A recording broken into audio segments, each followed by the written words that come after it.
प्रधानमंत्री जी को तो अधिकार है, तो क्या कौन सी कोई नई बात तो है नहीं। माननीय मुख्यमंत्री जी को, देश के प्रधानमंत्री जी को अपने मंत्रियों को बुला करके विचार विमर्श करना, ये तो उनका अधिकार क्षेत्र है ना। और उन्होंने आज कैबिनेट भी है, तो वो तो प्रक्रिया नॉर्मल प्रक्रिया है, तो कोई बहुत मतलब ऐसा बात तो है नहीं कि इस पर कोई क्वेश्चन किया जाए। प्रधानमंत्री जी का प्रोग्रेटिव है, he can call any time anyone as a minister, chief minister also can call। लेकिन राहुल गांधी जिस तरह से शब्दों का इस्तेमाल किया,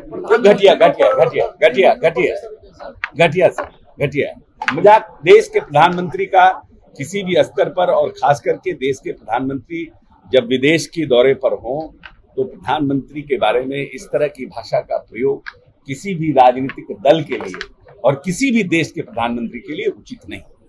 आनंद मोहन का बयान, तो उन्होंने कहा कि मैं माफी नहीं मांगूंगा चाहे जो कर। ठीक है,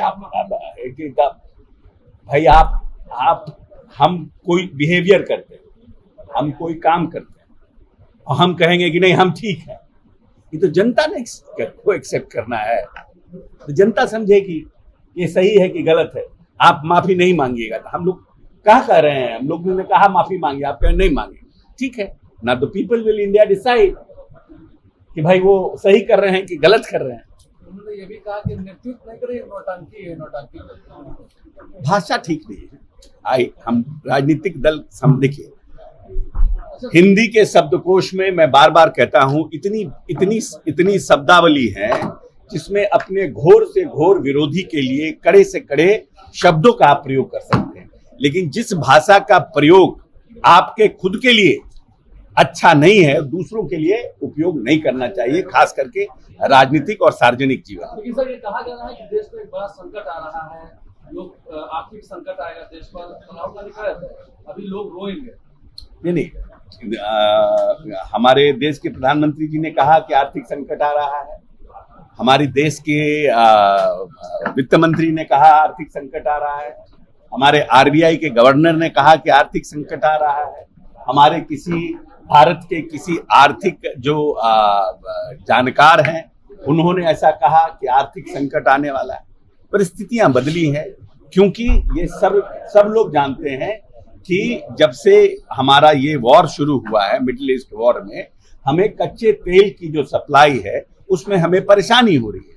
इट इज नॉट कि हमारा सिर्फ हिंदुस्तान को परेशानी हो रही है, वर्ल्ड वाइड ये परेशानी है। हॉर्मुज़ को जिस तरह से एक तरफ अमेरिका और एक तरफ ईरान ने घेर के रखा हुआ है, सप्लाई चेन जो है वो डिमांड और सप्लाई का फर्क है, तो निश्चित रूप से हमें महंगा तेल मिल रहा है। तो जो हमारा फॉरेन कैपेसिटी है, जो फॉरेन हमारा उसको बोलते हैं रिजर्व है, वो रिजर्व हमारा घट रहा है। तो उसके लिए प्रधानमंत्री जी ने कहा है कि डीजल पेट्रोल पर कम खर्च हो, जनता से अपील की है। तो बहुत अच्छी बात है कि उन्होंने अवेयर किया, सेंसिटाइज किया। उन्होंने कहा फॉरेन ट्रिप कम करिए, जिससे कि हमारा फॉरेन करेंसी जो है कम खर्च हो। अब इसको आप आर्थिक संकट से देख के जोड़ रहे हैं और आप बोल रहे हैं कि देश में आप देश की जनता को डराना चाह रहे हैं। आपने कहा कि गोल्ड कम खरीदिए, इसलिए कि जब आप गोल्ड खरीदते हैं तो हमारा फॉरेन करेंसी जाता है। अब आने वाला समय मैं समझता हूं कि देश एक मजबूत हाथ में है, और जो लोग हैं वो आर्थिक परिस्थितियों को अच्छी तरह से समझ रहे हैं, तो देश के जनता के हित में निर्णय होगा। कोई परिस्थितियां ऐसी विषम आएगी भी तो is that person is a criminal or not, is that person is a criminal or not. So you want to protect a special caste just because he is a criminal? प्रश्न ये नहीं है कि वो जाति किसका है, प्रश्न ये है कि वो क्रिमिनल है कि नहीं है। जिसका भी पुलिस से मुठभेड़ हुआ, वो आदमी, वो व्यक्ति क्रिमिनल हिस्ट्री का था कि नहीं था? क्या स्तर हो गया राजनीति का, क्या स्तर हो गया राजनीति का? अब क्रिमिनल को भी अगर कोई मारा जा रहा है इनकाउंटर में या पुलिस मुठभेड़ में करिए, तो उसको कह रहे हैं जाति मार रहा है। क्रिमिनल का कोई जाति होता है?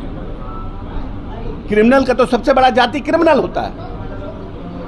क्रिमिनल का कौन सा जाति होता है? क्रिमिनल को जाति पूछ करके मारता है किसी को या एक्ट करता है? हम समझते हैं कि पूरी तरह से जो है कि आज जो बिहार के विपक्ष है उसकी राजनीतिक सोच और पॉलिटिकल सेंसिबिलिटी जो है नगण्य हो गया है।